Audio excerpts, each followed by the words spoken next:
Të dashur miq, siç e pat, me zë dhe me figurë, Këshilli i mandateve u mblodh dhe ra dakord për mos rënë dakord, duke mos marrë asnjë vendim dhe duke mos lënë asnjë datë se kur do mblidhet sërish, për të shqyrtuar kërkesën e SPAK për heqjen imunitetit të Belinda Ballukut.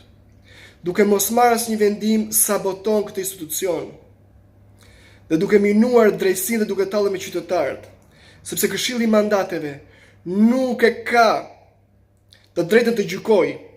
Është një filtr formal që të lejojë drejtsinë të veprojë.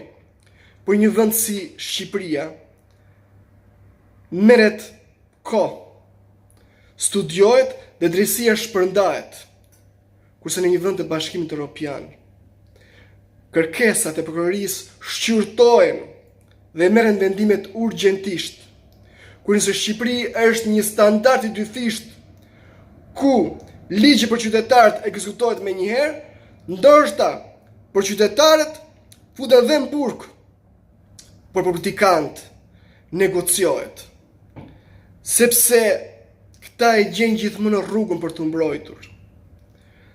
Kryeministri deri dje thoshte që Partia Socialiste nuk do dalë mbroj asnjërit i cili del nga misioni për cilën është votuar, sepse Partia Socialiste nuk e ka pushtetin, sepse pushteti është dorëzuar drejtësisë. Po kur sot drejtësia troket në derën e kryeministrisë, pushteti u kthye pushtetarëve dhe drejtësia mbeti në derën e parlamentit.